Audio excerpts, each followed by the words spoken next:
We're going to go to Washington now and that historic and bitter showdown on Capitol Hill. House Democrats voted last night to condemn President Trump's racist tweets, the first congressional condemnation of a president in more than a century. Only 4 Republicans voted for the resolution as the GOP closed ranks behind the president. Our senior congressional correspondent Mary Bruce was on Capitol Hill for the dramatic confrontation. Good morning, Mary.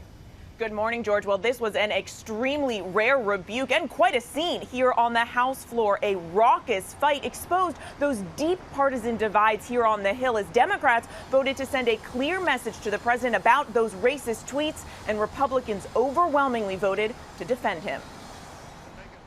A bitter battle on the House floor. I make a point of order. Exposing the sharp partisan divide. I know racism when I see it. I know racism when I feel it. And at the highest level of government, there's no room for racism. In those tweets, I see nothing that references anybody's race. Not a thing. I don't see anyone's name being referenced in the tweets. Democrats passing a resolution to condemn President Trump's recent attacks against 4 congresswomen, telling them to go back to the countries they came from. These comments from the White House are disgraceful and disgusting, and these comments are racist. That statement igniting chaos on the floor. I made a point of order that the gentlewoman's unparliamentary and request they be taken down. Republicans objecting to the speaker even using the word racist to describe the president's tweets, saying it breaks the rules. Ultimately, only 4 Republicans agreed, voting to condemn the president. The women at the center of the controversy say Republicans are putting the president first. They could not bring themselves to have the basic human decency to vote against the statement that the president made on the floor. They're choosing him over country. Trump had urged his party not to, quote, show weakness. Are these attacks good politics? Are they good for Republicans? Let's find out. No, I don't think first of all, I don't think they're attacks. They're not attacks? Him saying they should go back to their country isn't an attack? No. While most Republicans have been hesitant to respond, party leaders are now falling in line. Mitch McConnell breaking his silence Tuesday, refusing to say if the comments were racist and insisting there's plenty of blame to go around. From the president to the speaker to freshman members of the House, all of us have a responsibility to elevate the public discourse.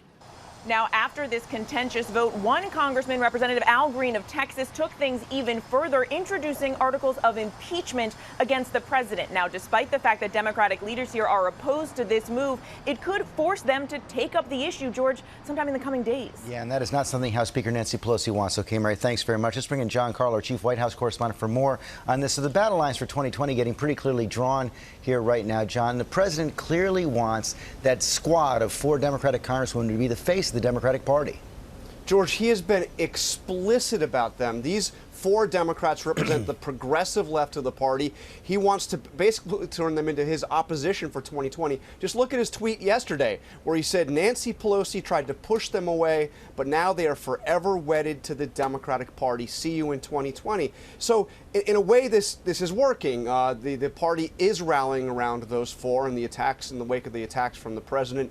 But there's a real risk here for the president because his highest approval ratings are on the handling of the economy.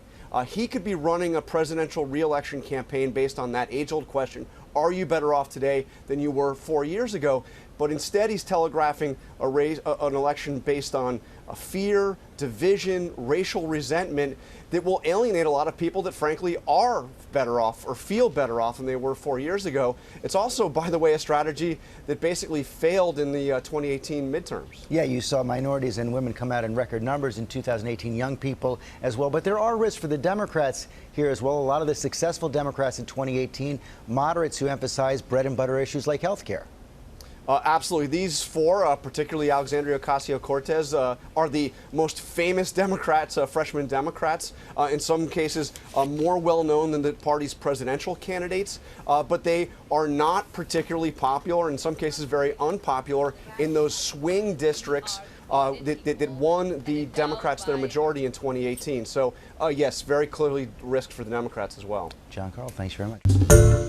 Hi, everyone. George Stephanopoulos here. Thanks for checking out the ABC News YouTube channel. If you'd like to get more videos, show highlights, and watch live event coverage, click on the right over here to subscribe to our channel. And don't forget to download the ABC News app for breaking news alerts. Thanks for watching.